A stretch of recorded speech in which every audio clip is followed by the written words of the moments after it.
Assalamualaikum warahmatullahi wabarakatuh. Bismillahirrahmanirrahim. Alhamdulillahirabbil alamin. Wa afdhalus salati wa atammut taslim ala sayyidina Muhammadin wa ala alihi wa sahbihi ajmain.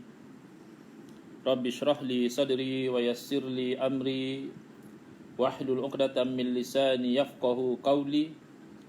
Subhanaka la ilma lana illa ma 'allamtana innaka antal alimul hakim. Allahumma akhrijna min zulumatil wahmi wa akrimna binuril fahmi waftah 'alaina bima'rifatil ilmi wa sahhil akhlaqana bil hilm waj'alna mimman yastami'una al-qawla fayattabi'una ahsana. Allahumma ati nufusana taqwaha wa zakkiha anta khairu man zakkaha anta waliyuha wa maulaha. Allahumma arinal haqqa haqqan warzuqna ittiba'ah wa arinal batila batilan warzuqna ijtinabah. Allahumma anfa'na bima 'allamtana wa 'allimna ma yanfa'una wa zidna ilman wa huda, amma ba'd. Alhamdulillah, muslimin muslimat yang mengikuti live FB live kita pada malam ini, siri yang ke-20, siri kupasan kitab anjuran NGO Ahlus Sunnah wal Jamaah Research Group atau dikenali juga sebagai ARG Pusat, untuk menghuraikan kitab yang disusun oleh guru saya Al-Fadhil Kiai Muhammad Idrus Ramli, iaitu kitab Bid'ah Hasanah, sebuah pendekatan baru, ya. Jadi pada malam ini kita sampai ke muka surat 65, iaitu berkaitan dengan masalah amalan dari mimpi. Kerana memang kebelakangan ini kita dapati ada segolongan umat Islam yang mereka itu sangat allergic dengan mimpi. Lebih-lebih lagi kalau mimpi itu mimpi yang mana seseorang itu bermimpi bahawa beliau mendapat sesuatu amalan, doa dan sebagainya, maka mereka sangat anti, ya. Mereka mengatakan takkanlah agama kita ini terbina atas mimpi. Pertama. Yang kedua, kata mereka mimpi bukan hujah, ya. Yang ketiga, kata mereka takkanlah amalan yang didapat dalam mimpi itu lebih baik daripada amalan yang kita warisi daripada Rasulullah sallallahu alaihi wasallam. Ini adalah bentuk-bentuk kekeliruan, ya, yang timbul sekitar amalan yang diperolehi dari mimpi. Yang pertama, kita kena jelaskan secara ringkas, ya. Memang, ya, agama kita ini bukan terbina di atas mimpi, tetapi bukan bermakna mimpi itu tidak ada peranan.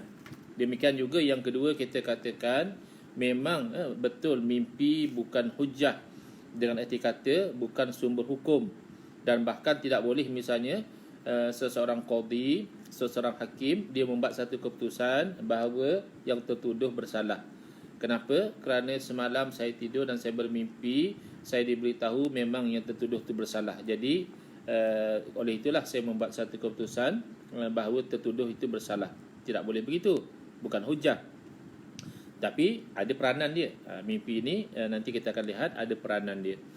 Dan yang ketiga, kata mereka takkanlah amalan yang diperolehi melalui mimpi, kononnya baca surah ni berapa kali, baca surah ni berapa kali, baca ayat ni berapa kali, itu lebih baik dari amalan yang kita warisi daripada Rasulullah SAW. Jadi ini kita perlu terangkan, amalan apa pun yang kita amalkan tidak berdasar atas ianya lebih baik daripada apa yang diajar oleh Nabi SAW, tidak. Tapi persoalannya, adakah amalan itu dibenarkan ataupun apakah hukum amalan itu di dalam Islam. Jadi kalau dibenarkan, maka boleh kita lakukan. Kalau tidak dibenarkan, maka tak boleh kita lakukan. Bukan bererti bila kita melakukan satu amalan itu, ini amalan saya lebih baik daripada amalan daripada Nabi SAW, itu tidak sekali-kali, ya, tidak sepatutnya demikian. Baik, yang mana mempunyai kitab, boleh buka di muka surat 65, ya. Kitab kalau belum ada boleh order melalui Ahlus Sunnah wal Jamaah Research Group, mungkin boleh pergi ke page mereka dan tanyakan bagaimana nak dapatkan kitab ini. Saya percaya mereka boleh post dan mungkin kalau yang berhampiran mungkin mereka boleh buat penghantaran. Baik. Muka surat 65, amalan dari mimpi. Sebahagian amalan doa dan wirid umat Islam ada yang diperolehi dari mimpi orang-orang soleh. Jadi yang jadi kekeliruan sekarang, boleh ke setakat mimpi je kot? Kenapa kita nak jadikan amalan? Baik. Dalam pandangan agama, mimpi yang baik yang dimimpikan oleh seorang mukmin merupakan satu bahagian daripada tanda-tanda kenabian. Bukan nabi, bukan orang bermimpi jadi nabi, tidak.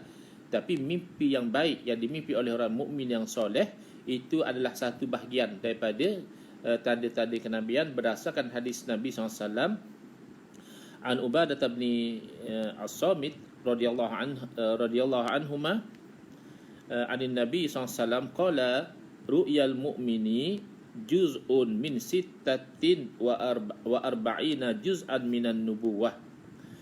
Daripada Sayyidina Allah bin As-Samit radhiyallahu anhu, Nabi SAW bersabda, mimpi seorang mukmin adalah satu antara 46 tanda-tanda kenabian. 1/46 daripada tanda-tanda kenabian. Jadi ada signifikan di situ. Kerana kenabian itu tentulah ada signifikan kebenaran di situ.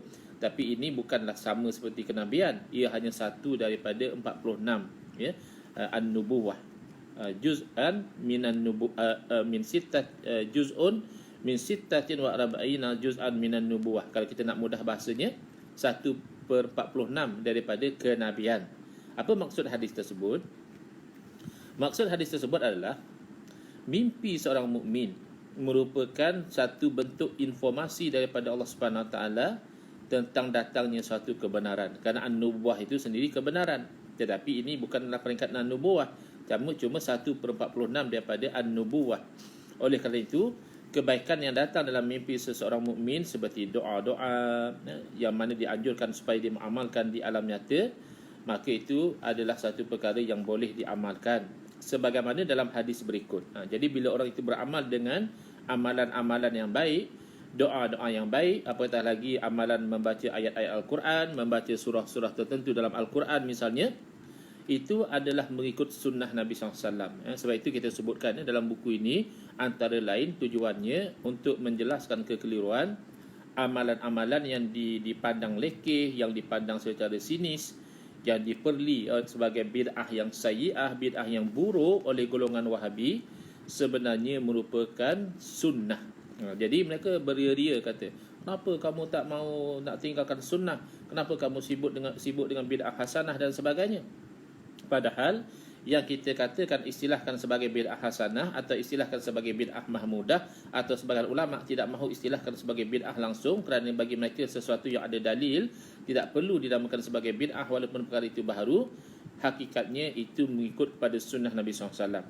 Jadi saya jelaskan sebahagian daripada orang yang terpengaruh dengan fahaman Wahabi ini, dia memang memperli, bahkan dia ke peringkat istihza', dia memperolok-olokkan, dia mempermain-mainkan amalan-amalan baik yang didapati melalui mimpi. Dia memang perli. Dia kata kalau macam tu, baik umat Islam ni banyak tidur lah. Kalau boleh kita beramal sesuatu yang kita dapati dalam mimpi, baik kita banyak tidur supaya kita banyak mimpi dan kita boleh beramal. Tidak demikian. Jangan diperli demikian kerana bukan orang itu sengaja-ngaja buat mimpi, atau lebih-lebih lagi na'udzubillah kalau sampai dia berbohong. Itu cerita yang kita huraikan nanti. Barangkali ada orang tu oleh kerana nak glamour, nak dapat satu habuan, pujian dan sebagainya, dia berbohong. Kononnya dia bermimpi dapat jumpa Nabi SAW, kononnya Nabi SAW berpesan kepada dia begini-begini. Itu satu isu yang nanti kita akan bincangkan, orang yang berbohong tadi. Tapi orang yang dia memang bermimpi, dan mimpi dia mimpi yang baik, bermimpi dengan jumpa dengan Nabi SAW misalnya, lalu Nabi SAW berpesan kepada dia dengan pesanan yang baik, maka itu isu yang lain. Jadi kalau dia beramal, Nabi SAW berpesan misalnya supaya dia mengamalkan membaca surah sekian berapa kali, membaca surah sekian berapa kali, membaca ayat Al-Quran berapa kali, maka dia pun amalkan. Atau Nabi SAW memberikan kepada dia satu doa yang dia hafal, dia bangun pada tidur, dia ingat doa yang dia ajar dalam mimpi tersebut, lalu dia amalkan. Adakah ini selari atau bercanggah dengan sunnah? Itu yang kawan-kawan kita yang sudah terpengaruh dengan fahaman Wahabi, cuba dia buka sikit fikiran dia. Kita sebenarnya sepakat, kita umat Islam ni sepakat kita nak ikut sunnah Nabi. Cuma cara kamu memahami sunnah Nabi tu kadang-kadang terlampau sempit, sehingga apa yang sunnah pun kamu perlekehkan, kamu main-main. Ya, cuba lihat. Orang yang beramal dengan satu amalan yang baik, tak kisahlah zikirkah, ayat Qurankah, doakah, yang diperolehi dalam mimpi, sebenarnya orang itu sedang mengikut sunnah Nabi SAW. Kerana itulah kelakuan Nabi, itulah sikap Nabi, itulah jalan dan cara Nabi SAW berdepan dengan mimpi yang baik. Kalau nak ikut sunnah Nabi, cuba dengarkan. Dalam hadis berikut, An Ibn Abbasin radhiyallahu anhuma qala ja'a rajulun ila Rasulillah sallallahu alaihi wasallam faqala ya Rasulullah inni ra'aitu fi hadhihi al-lailati fi ma yara an-naimu. Daripada Sayyidina Abdullah bin Abbas radhiyallahu anhuma, beliau berkata, datang seorang lelaki berjumpa dengan Nabi SAW, lalu lelaki itu berkata, wahai Rasulullah, sesungguhnya aku telah melihat pada malam ini apa yang dilihat oleh satu orang yang tidur. Maknanya bermimpi lah. Orang tidur bila dia melihat, itu maknanya dalam mimpi. Ka'anni usalli khalfa syajaratin. Dalam apa yang saya lihat dalam keadaan saya tidur tu, saya lihat seolah-olahnya saya itu sedang solat, sembahyang di belakang sepohon pokok. Fara'aitu ka'anni qara'tu sajdatan. Jadi dalam mimpi itu saya melihat seolah-olahnya itu saya sedang membaca surah sajadah ataupun ayat sajadah. Fara'aitu syajarata ka'annaha tasjudu li sujudi. Jadi bila saya baca ayat sajadah, saya pun sujudlah. Kan kita bila kita baca ayat Quran yang ayat itu adalah ayat sajadah, disunatkan kita sujud. Tadi saya dalam mimpi itu saya sujud. Dan pokok itu turut sujud bersama dengan saya.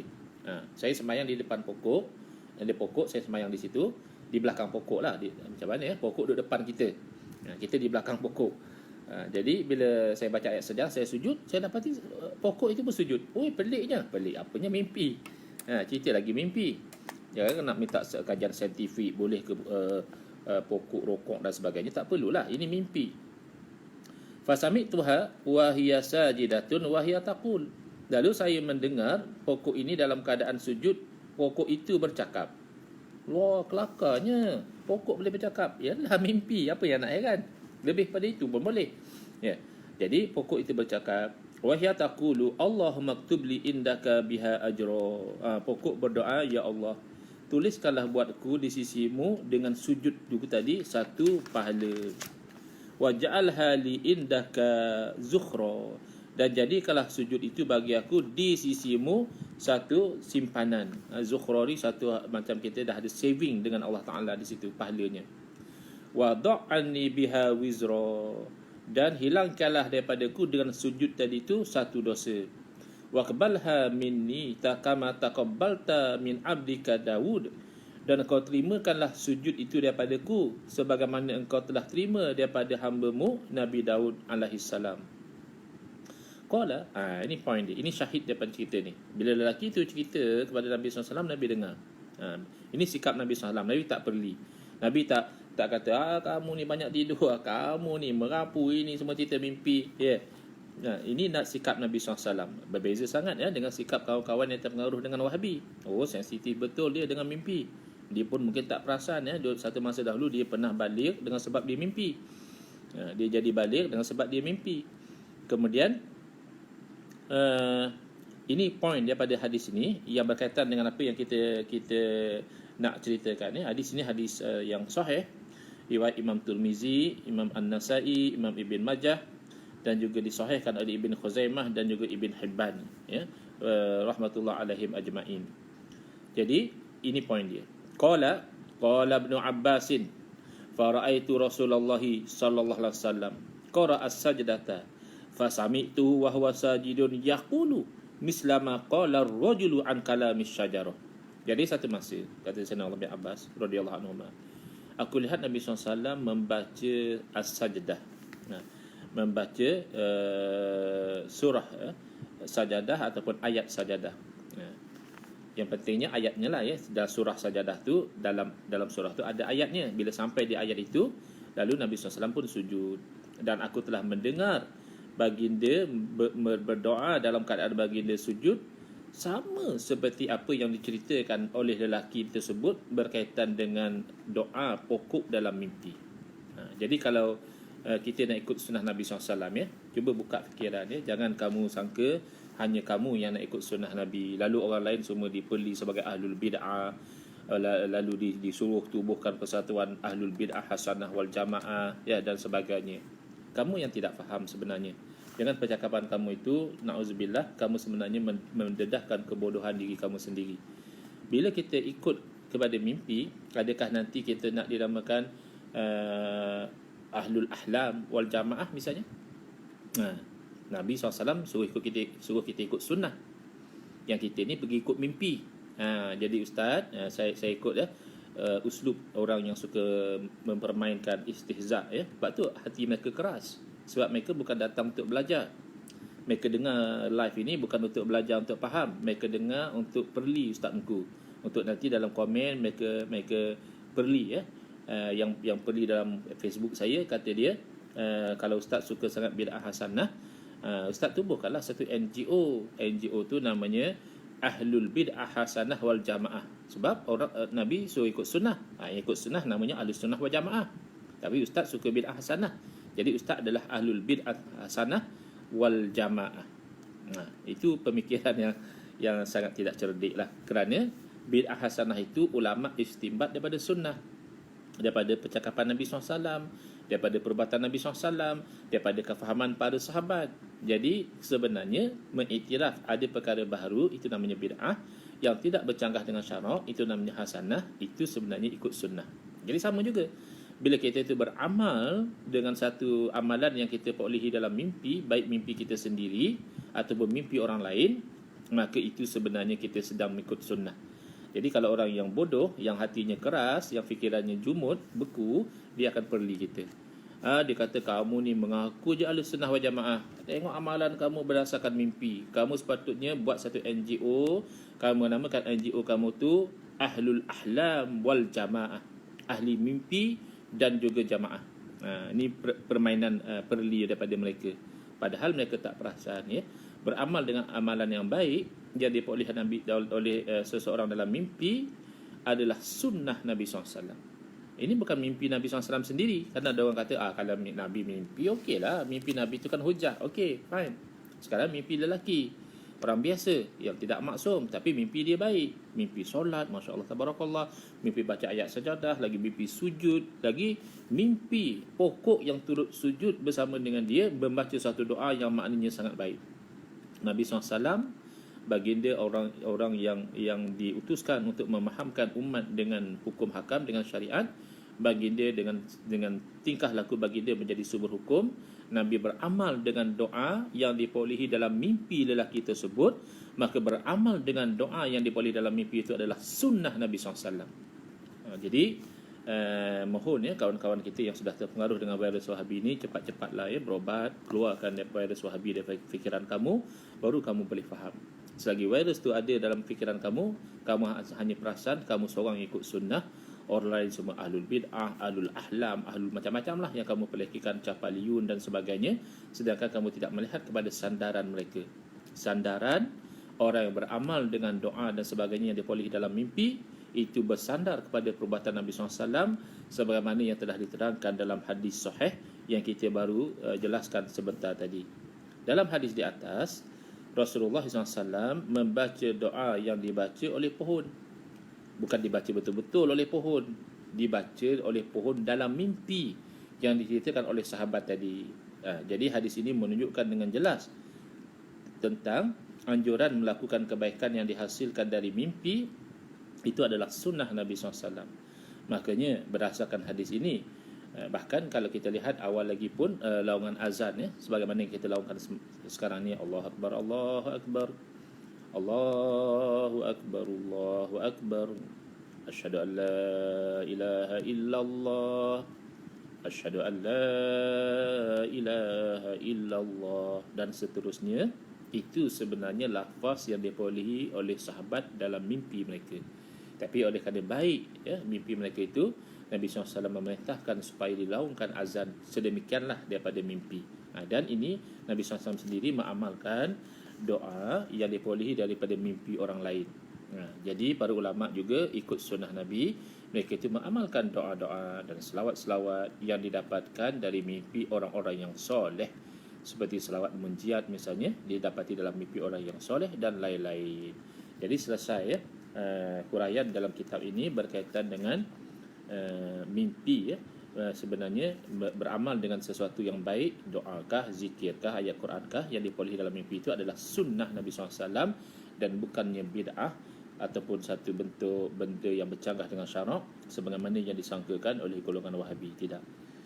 Next adalah Maulid Nabi ya. Itu kita tangguhkan dahulu sebab saya lihat ada satu artikel yang sangat baik yang ditulis oleh sahabat dan juga guru saya Al-Fadil Dr. Muhammad Hafiz bin Soroni hafizahullah wa nafa'ana bihi wa bi'ulumihi fid daraini amin ya. Dr. Muhammad Hafiz ni beliau adalah ketua kluster hadis ya. Majlis Akademik Islami. Islami ni satu NGO juga, Ikatan Ilmuwan Ahli Sunnah wal Jamaah. Beliau ketua kluster hadis dan beliau juga pensyarah bidang hadis di College Universiti Islam Selangor ataupun dikenali sebagai kuis ya. Jadi saya nak baca dan huraikan sedikit sebanyak artikel yang ditulis oleh beliau ya. Mana sebelum kita pergi kepada artikel beliau ni, untuk orang-orang faham lah ya, sebab selalu mereka kata mimpi bukan hujah. Betul ya, memang kita lihat dalam ilmu usul fiqh pun ada 12 sumber hukum yang dirujuk oleh para ulama untuk mengetahui hukum hakam. Tidak termasuk dalam 12 sumber hukum itu mimpi, tidak. Sebab lainlah kalau mimpi para nabi itu statusnya berbeza. Tapi mimpi orang lain itu bukan sumber hukum. Mana dengan arti kata lain kita setuju ya, mimpi itu bukannya hujah. Tetapi mimpi yang baik yang dimimpikan oleh orang-orang soleh, orang-orang mukmin yang soleh, itu menjadi satu bisyarah. Kalau dalam hadis yang lain Nabi SAW menyebut al-mubasyirat, diistilahkan sebagai al-mubasyirat, yang memberi perkhabaran gembira. Bila ditanya oleh para sahabat apakah al-mubasyirat, Nabi SAW dengan jelas mengatakan ar-ru'ya as-salihah, mimpi-mimpi yang soleh, mimpi-mimpi yang bagus ya. Jadi misalnya saya bagi contoh supaya faham ya, kawan-kawan kita kalau tak ada masa boleh dengar dia ni, faham dah cukup. Misalnya satu orang dia nak kahwin, tetapi dia ni tak tahu nak kahwin dengan siapa. Adalah beberapa orang yang dia rasa mungkin sesuai, tapi dia pun tak pasti. Lalu dia pun buat solat istikharah. Satu malam dia bermimpi dia duduk di atas pelamin dengan salah seorang daripada wanita yang dia rasa bagus untuk dia. Jadi bukan wanita tu seorang ya, dia ada beberapa wanita lah yang bermain dalam fikiran dia. Tapi dalam mimpi itu dia duduk atas pelamin dengan salah seorang daripada wanita tu, lalu dia buat keputusan untuk berkahwin dengan wanita itu, meminang dan berkahwin dengan wanita itu. Cuba perhatikan, ini sebenarnya bukan masalah hujah, kerana hukum seorang lelaki berkahwin dengan seorang wanita yang halal bagi dia itu telah jelas, hukumnya halal, harus ataupun sunat, ataupun ada kalanya wajib ya. Dia kan hukum bernikah ni dia boleh berubah-ubah atas hukum yang 5 melihat pada keadaan orang yang nak kahwin tu. Tapi secara umumnya adalah sunnah Nabi SAW, dapat pahala bila kita tu bernikah ini secara umum. Jadi orang tadi bila dia berkahwin dengan perempuan itu, adakah dia menjadikan mimpi sebagai hujah hukum? Tidak. Kerana hukum bernikah telah sabit dengan dalil Quran dan hadis. Dia cuma memilih untuk bernikah dengan perempuan itu. Jadi maknanya mimpi itu hanya sebagai panduan amalan saja. Hukum dah sabit dengan dalil-dalil syarak. Jadi yang ini yang kadang-kadang mereka tidak faham dan seolah-olah tak mahu faham. Mereka seronok mempermainkan saudara-saudara seagama mereka, seolah-olah oleh kerana mereka merasakan mereka itu pejuang sunnah, maka menjadi halal bagi mereka itu menyakiti orang-orang Islam yang lain dengan lidah dan barangkali juga dengan tangan mereka, sebagaimana yang berlaku di setengah tempat orang-orang ini, sehingga membom masjid-masjid kerana menganggap orang-orang dalam masjid itu adalah ahlul bid'ah. Jadi hati-hati ya, ini fahaman kalau tidak dikawal dia boleh membawa kepada ekstremisme dan juga terorisme di dalam agama. Mereka menyangkakan mereka pejuang sunnah, tapi mereka asyik memperlekeh dan memperolok-olokkan orang Islam. Ini bukan hujah. Bezalah kalau misal satu orang ya, dia nak kahwin, lalu dia bermimpi ya, dia kahwin dengan lelaki. Dia lelaki. Dalam mimpi dia berkahwin dengan lelaki. Nauzubillah. Lalu besok dia pergi cari orang lelaki, gay atau apa, dia ajak kahwin. Sebab apa? Sebab semalam saya mimpi saya kahwin dengan lelaki. Itu kan jelas tak boleh. Dia seolah-olah menghalalkan lelaki berkahwin dengan lelaki kerana dalam mimpi begitu. Kan tak boleh. Jadi kena faham beza antara mimpi sebagai hujah, bukan hujah, dengan mimpi hanya sebagai panduan untuk beramal, sedangkan hukum dia telah jelas. Baca Quran memang dituntut, berdoa memang dituntut, berselawat memang dituntut. Cuma orang ni baca sekian banyak atau dia memilih untuk membaca surah tersebut kerana ada panduan dalam mimpi, itu bukan dikatakan mimpi sebagai hujah, tapi hanya mimpi sebagai panduan amalan. Baik. Ini berkaitan khusus dengan COVID-19.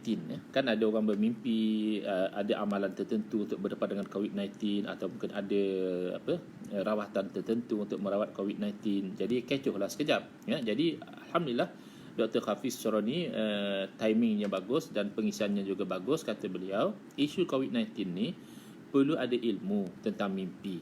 Kalau kita ada ilmu tentang mimpi ni, tak adalah kita ni excited bukan-bukan. Kita beria seolah-olah mimpi itu adalah wahyu, pun tidak. Kita menolak, memperli mimpi seolah-olah mimpi itu memang satu benda yang bercanggah dengan syarak, pun tidak. Ada dua kisah mimpi bertemu dengan Nabi SAW yang ada kaitan dengan isu COVID-19. Pertama, cerita Mufti Taqi Usmani, iaitu beliau dapat cerita. Mufti Taqi Usmani terkenal, beliau orang alim, seorang scholar yang menjadi rujukan dunia lah dalam bab terutamanya tentang muamalat, terutamanya tentang Islamic banking dan sebagainya. Beliau ni menjadi rujukan dalam dunia Islam, alim orangnya. Tapi beliau dapat cerita ni daripada seorang ahli tabligh. Dikatakan ahli tabligh itu adalah Maulana Ibrahim Dehla. Dia dapat cerita tentang kelebihan bacaan tertentu. Itu yang pertama. Yang kedua, cerita Syekh Asrif Afandi daripada seorang wanita solihah. Dia dapat cerita ni, yang mencerita ni Syekh Asrif, tapi cerita dia dapat daripada kerabat dia, seorang wanita yang solihah yang duduk di Turki, tentang khasiat sumak, sejenis beri. Jadi satu tentang amalan, bacaan, satu tentang khasiat sejenis tanaman. Namun tulisan saya ini, kata Datuk Hafiz, bukan bertujuan untuk mengesahkan kedua-duanya. Bukan tujuan nak cerita mimpi yang ni betul. Memang kita kena berobat dengan sumak misalnya untuk COVID-19. Memang kita kena amalkan bacaan ini untuk COVID-19. Bukan tujuan artikel ini tulis, bukan. Tetapi untuk kita itu meneliti dan menyemak semula posisi dan sikap kita terhadap mimpi. Macam mana kita nak bersikap terhadap mimpi-mimpi macam ini. Bila ada satu orang cerita pada kita, semalam saya tidur, saya bermimpi juga jumpa dengan Nabi SAW, Nabi berpesan kepada saya begini-begini. Macam mana kita perlu bersikap? Kita kata, kamu ni merapu je lah, tak payahlah itu semua, kita amalkan Quran dan Sunnah dah cukup. Ataupun kita tengok, Masya Allah, mimpi dia tu tidak bercanggah dengan syarak, bahkan mengandungi amalan-amalan doa-doa yang baik. Lalu sebagaimana yang kita telah sebutkan tadi, ikut sunnah Nabi, iaitu Nabi SAW sendiri beramal dengan doa yang diperolehi dalam mimpi, kerana itu adalah doa yang baik. Baik, itu tujuan kita. Macam mana kita nak bersikap? Pertama, mimpi merupakan satu entiti yang selalunya bersifat ilusi. Itu disebut al-hulum. Kadang-kadang kita mimpi macam-macam lah. Mimpi jadi menteri lah, mimpi jadi Perdana Menteri lah, mimpi jadi Superman lah, mimpi jadi Spiderman lah, macam-macam lah.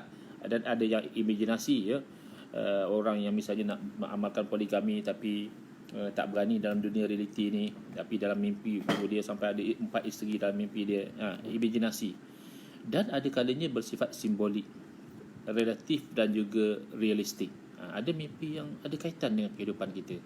Ar-ru'ya as-salihah disebut sebagai mimpi yang baik, ataupun ar-ru'ya as-sadiqah, mimpi yang ada kebenaran. Jadi ini sebenarnya banyak bergantung kepada tahap takwa dan kerohanian setiap pemimpi itu, kerana ia tak sama dan berbeza-beza.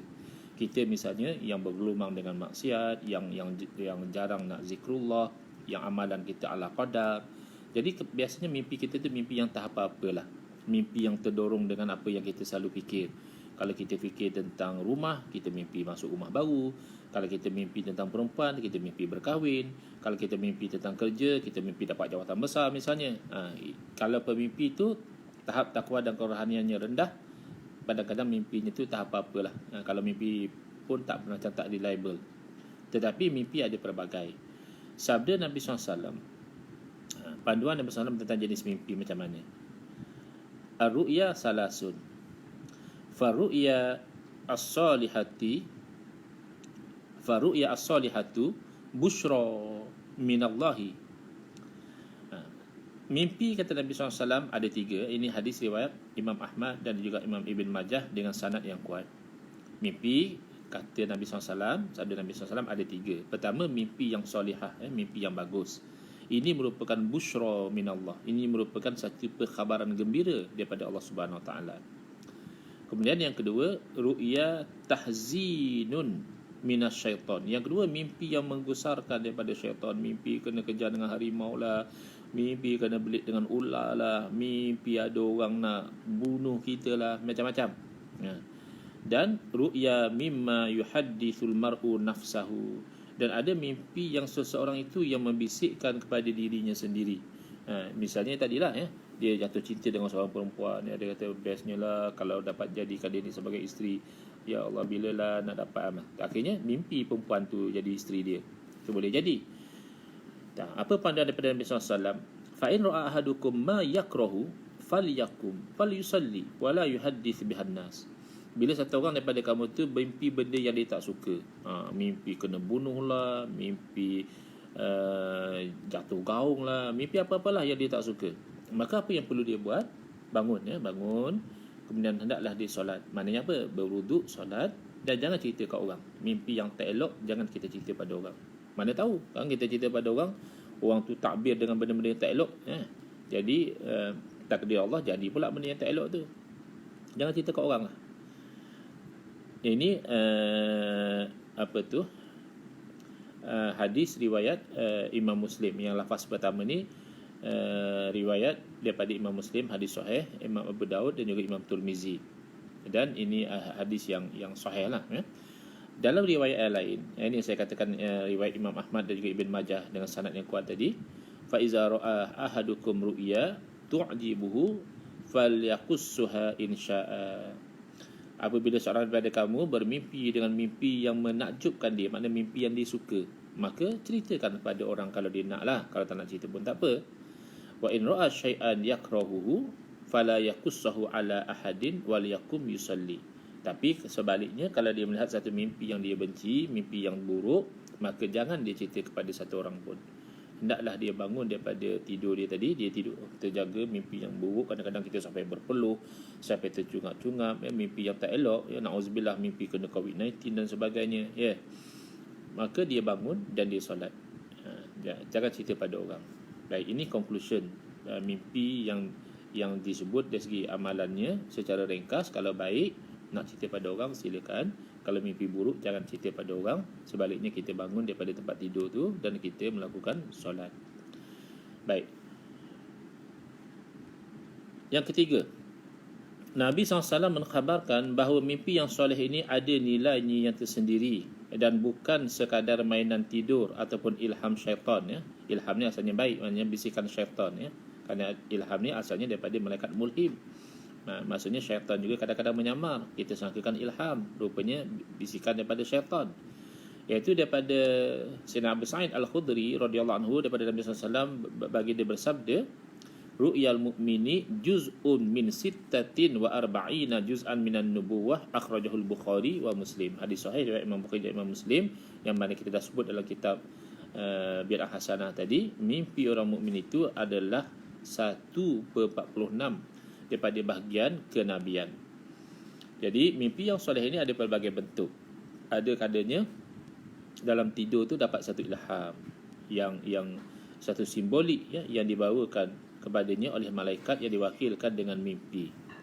Misalnya pertemuan roh orang yang bermimpi dengan roh orang yang telah meninggal dunia daripada kalangan ahli keluarganya, kaum kerabatnya, para sahabatnya dan sebagainya. Ada orang tidur bermimpi jumpa ulama yang baru meninggal dunia, berbual dengan ulama tu dan sebagainya.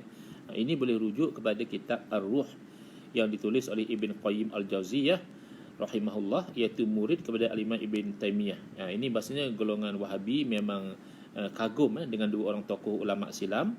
Mereka sangat kagum dengan fatwa-fatwa Al-Imam Ibn Taymiyah dan juga murid yang setia kepada Ibn Taymiyah, Al-Imam Ibn Qayyim Al-Jauziyah. Jadi jangan mereka hanya kagum saja, ada juga apa-apa tulisan dalam buku-buku dua orang tokoh ini, boleh juga mereka rujuk, antaranya kitab Ar-Ruh.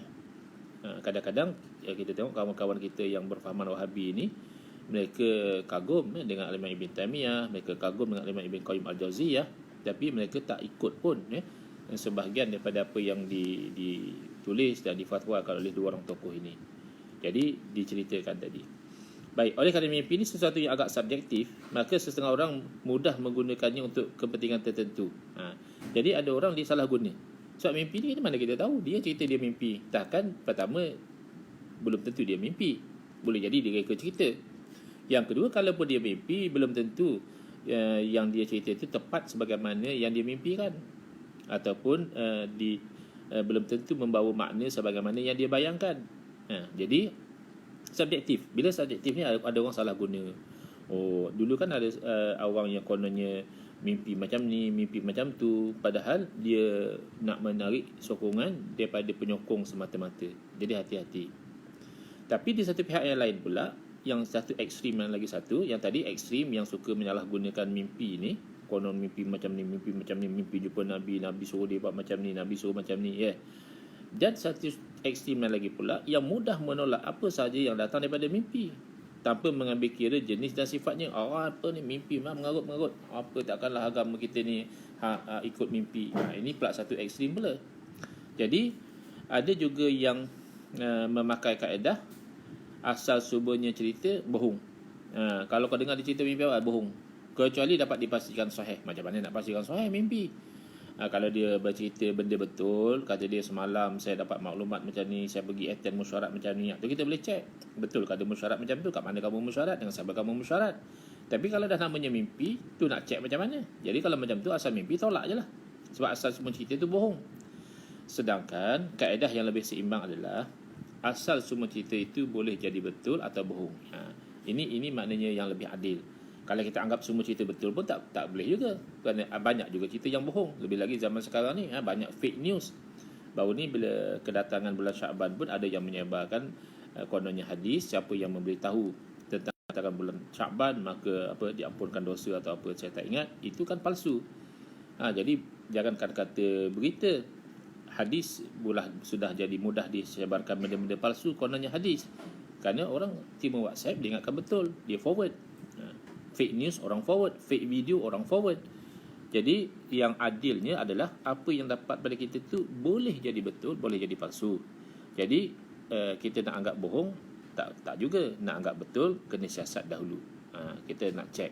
Tapi kalau mimpi ni sebenarnya cara check dia tak lain tak bukan hanya melihat kepada karakter si pemimpi. Kalau karakter si pemimpi tu bagus, orangnya jujur, tak pernah berbohong, maka bila dia cakap dia mimpi, macam biasalah, kemungkinannya dia tak bohong lah. Tapi kalau dia pun tak apa-apa, belawak yang bukan-bukan, perangai tak senonoh, maruah dia pun tak jaga, lalu bila dia cerita dia mimpi macam ni macam tu, maka kita berhak untuk merasa ragu-ragu atas dakwaan dia. Ada pun nak cek masuk dalam mimpi, setahu saya belum ada teknologi lagi.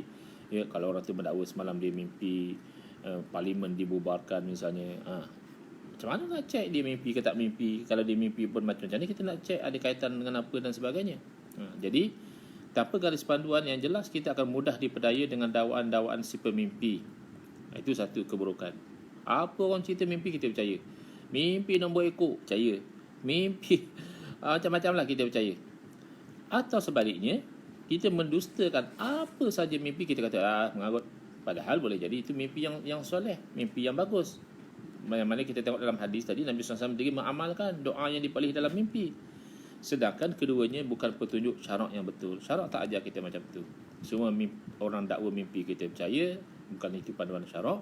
Semua orang cerita mimpi dia kita tolak, itu juga bukan panduan syarak. Jadi cara yang tepat adalah macam mana? Iaitu kita perlu melihat diri orang yang bermimpi itu macam mana. Kita kata karakter, sebab dia sebenarnya ikhbar. Mimpi ni memang kita tak tahu. Kadang kita nampak orang tu tidur tenang je, padahal dia sedang bermimpi kena kejar harimau. Jadi nampak relax saja. Jadi kita tak tahu mimpi orang. Cuma bila dia cerita, saya semalam ada mimpi lah. Kamu mimpi apa? Saya mimpi begini. Saya mimpi kita punya PKP ni sampai bulan puasa saya mimpi. Dia cerita. Maka betul tak dia mimpi macam tu, kita tak boleh tahu kecuali kita melihat kepada karakter dia. Jadi sama seperti bab penerimaan riwayat hadis juga.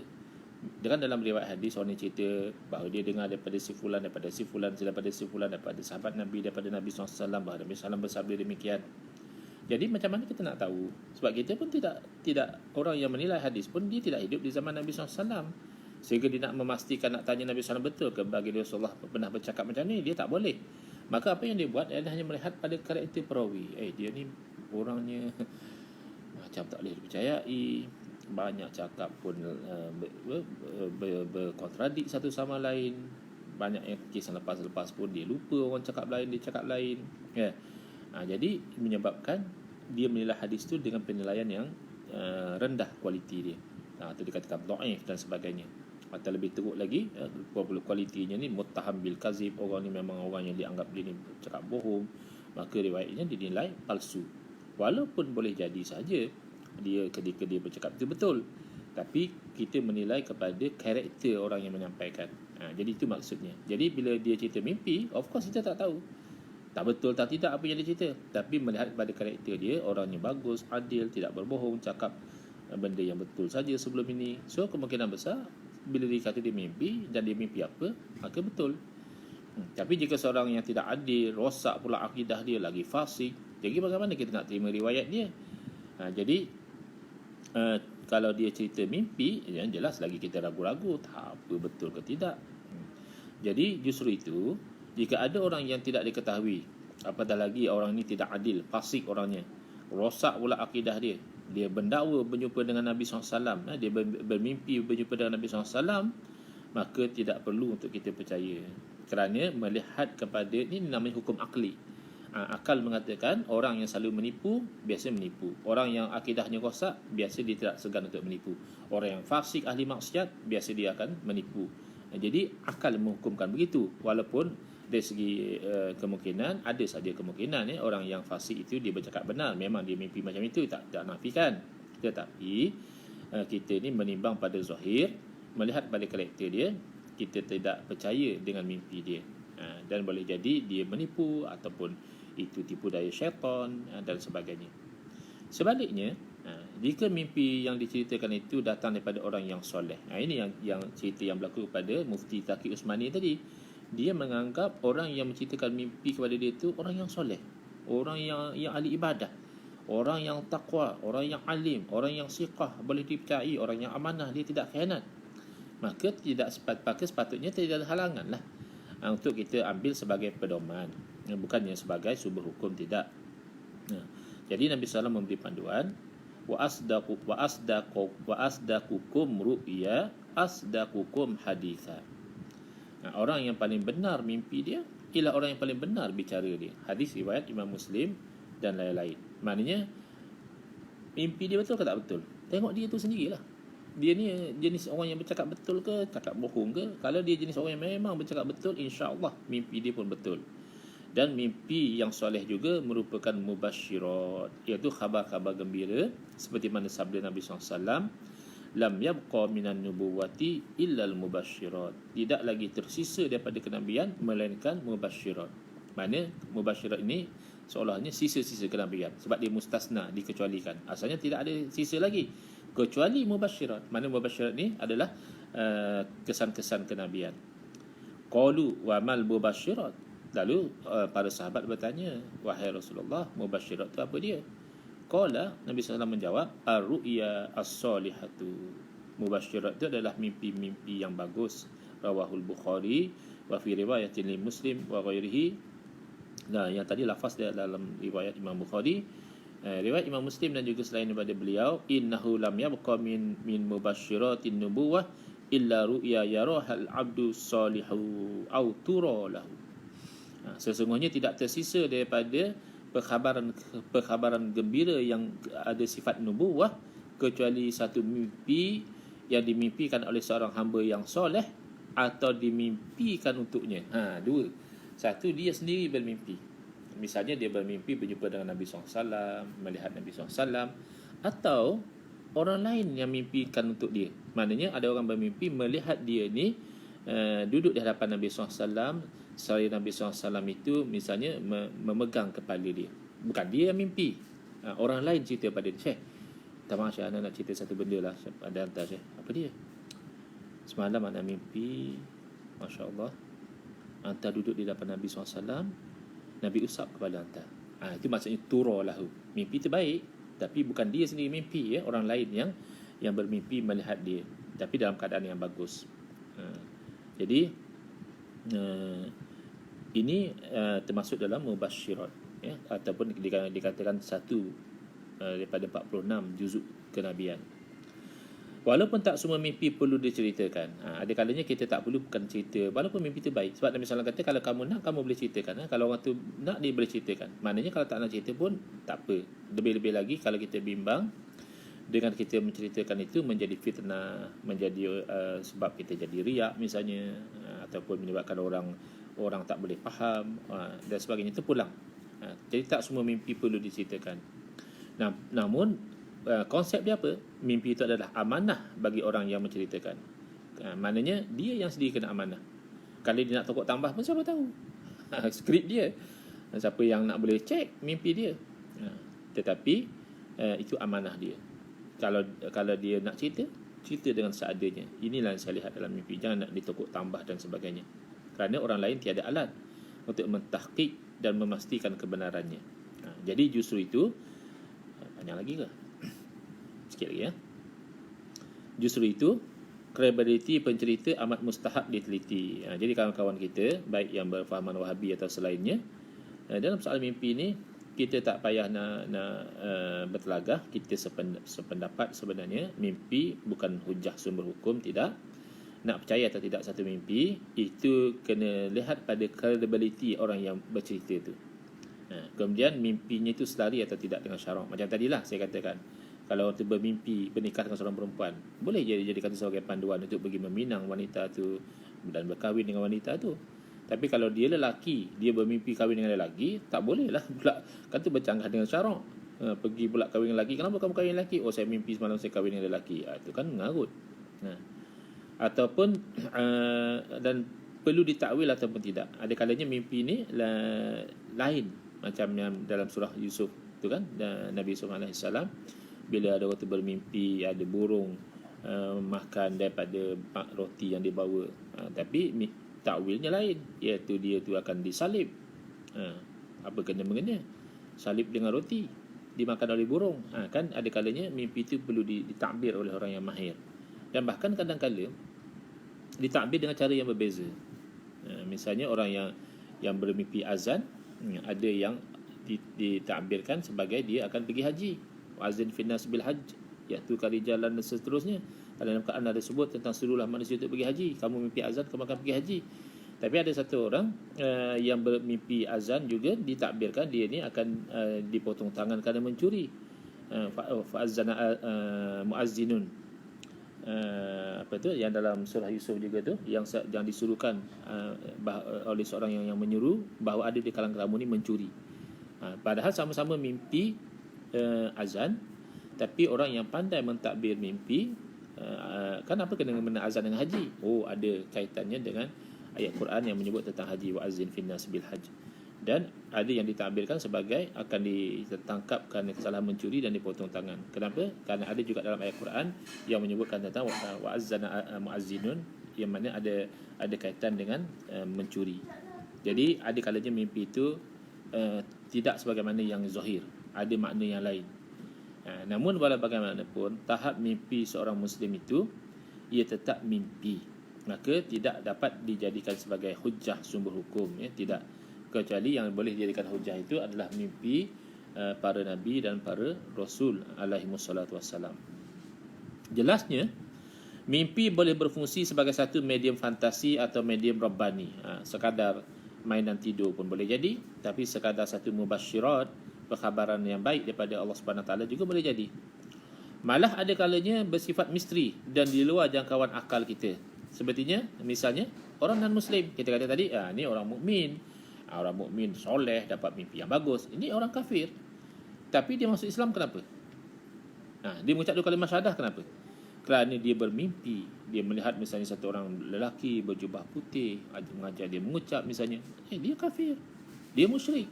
Tapi dia dapat mimpi yang membawa dia kepada memeluk Islam. Ataupun boleh jadi sebaliknya, ada orang yang asalnya Muslim tapi dia murtad, na'udzubillah, kononnya kerana dia bermimpi, misalnya mimpi jumpa Jesus dan sebagainya, na'udzubillah min zalik. Jadi kita pun tak boleh memahami sangat fenomena mimpi yang sedemikian. Macam mana orang non-Muslim boleh dapat mimpi yang baik, dan orang Muslim juga sebaliknya dapat mimpi yang tidak bagus. Jadi kisah-kisah mimpi sebagaimana yang diceritakan dalam surah Yusuf sangat wajar untuk dijadikan sebagai iktibar.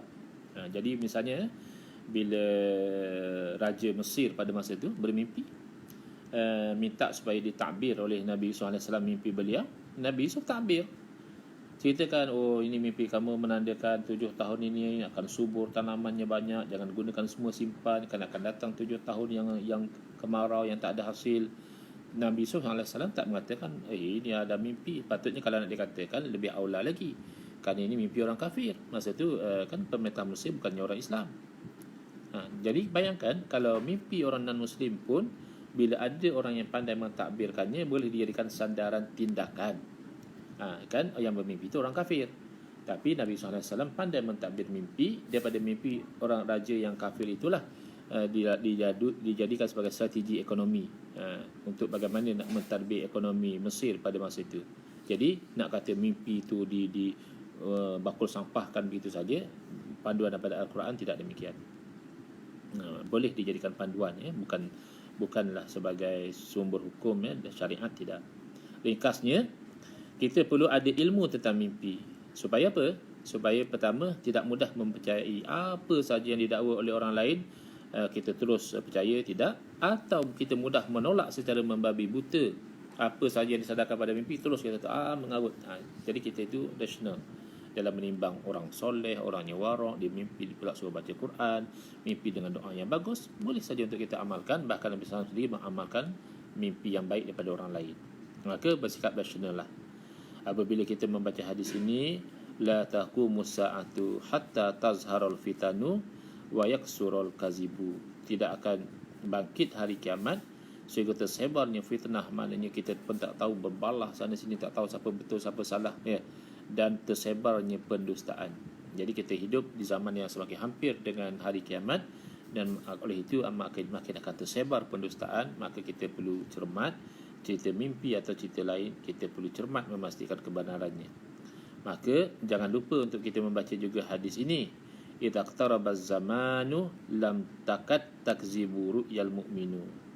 Apabila zaman makin dekat dengan kiamat, hampir mimpi orang mukmin itu tidak berbohong. Maknanya bila dekat dengan kiamat, ramai juga orang-orang mukmin itu bila dia bermimpi, maka mimpinya itu mengandungi kebenaran. Hadis riwayat Imam Bukhari dan Imam Muslim. Jadi kan antara mimpi yang solehah, ru'yah solehah ni adalah mimpi berjumpa dengan Nabi SAW. Jadi mempelajari sifat-sifat baginda Nabi SAW seperti yang disusun oleh Al-Imam At-Tirmizi dalam kitab Asy-Syama'il Al-Muhammadiyah adalah satu perkara yang cukup penting supaya kita dapat menjadikannya sebagai asas mengukur mana-mana dakwaan orang yang mendakwa. Jadi dia kata dia mimpi jumpa Nabi SAW, tapi lain sangat apa yang dia mimpikan tu tak sama sebagaimana sifat Nabi SAW. Boleh jadi dia berbohong ataupun boleh jadi dia dimainkan. Tapi kalau memang dia itu bermimpi dengan berjumpa dengan Nabi SAW, maka itu memang benar. Man ra'ani fil manami faqad ra'ani. Nabi SAW bersabda, barang siapa yang melihat saya dalam tidur, yang bermimpi melihat saya, faqad ra'ani, memang dia benar melihat saya. Fa inna syaitana la yatamassalu bi, kerana syaitan itu tidak berupaya untuk menyerupai seumpama saya. Rawahul Bukhari wa Muslim. Baik. Jadi penutup yang disimpulkan oleh Al-Fadil Dr. Hafiz Suraini, kata beliau, bagaimanapun saya menegaskan sekali lagi bahawa tulisan ini bukan bertujuan untuk mengesahkan kedua-dua mimpi. Mimpi yang awal tadi, mimpi yang diceritakan kepada Mufti Taqi Usmani itu, ataupun mimpi yang dimimpikan oleh seorang wanita di Turki tentang sumak untuk rawatan COVID-19 itu, bukan tujuan artikel atau penerangan itu mengatakan sah tak sah, bukan. Just nak bagi panduan kepada kita tentang sikap kita mendepani mimpi-mimpi yang dimimpikan oleh orang mukmin. Jadi supaya kita itu mengambil sikap berhati-hati dalam membuat penelitian dan penilaian agar dua perkara. Pertama, kita tidak cepat mendustakan orang. Seorang cerita mimpi juga kata, alah mengarut. Ataupun kita juga tidak cepat membenarkan orang yang dusta. Kita tak mau terjatuh atas dua kebinasaan ni. Kita mendustakan orang yang benar, orang tu cerita betul apa yang dia mimpi, mimpi yang bagus, mimpi yang solihah. Ataupun orang yang berdusta, kita pula cepat percaya. Jadi inilah tujuan kenapa Dr. Hafiz Surani menghuraikan tentang isu mimpi ini. Moga-moga pencerahan kita pada malam ini memberi satu keterangan kepada umat Islam dalam mendepani apa yang dikatakan sebagai mimpi. Amalan-amalan yang boleh dalam mimpi secara asasnya, kalaulah kita katakan orang yang mimpi itu dipercayai dan mimpinya juga mengandungi perkara yang baik, maka bukan hujah tapi boleh dijadikan sebagai panduan amalan. Dan bahkan sunnah Nabi SAW baginda sendiri pernah mengamalkan doa yang diperolehi dalam mimpi seorang lelaki. Lelaki itu menceritakan kepada Nabi SAW, lalu Nabi SAW amalkan doa yang diperolehi dalam mimpi tersebut. Maka itu adalah sunnah Nabi SAW dan bukannya bid'ah. Hadza wabillahi taufiq wal hidayah. Wassalamualaikum warahmatullahi wabarakatuh. InsyaAllah malam besok kita akan melihat pula tajuk Maulid Nabi SAW. Bismillahirrahmanirrahim. Alhamdulillahirabbil alamin. Wassalatu wassalamu ala asyrafil anbiya'i wal mursalin wa ala alihi wa sahbihi ajma'in. Allahumma shrah sudurana wa ahsin akhlaqana wa azim ujurana wa nawwir qulubana bi nuri hidayatika kama tarda bi nuri syamsika abadan abada bi rahmatika ya arhamar rahimin. Walhamdulillahirabbil alamin. Wal afu minkum.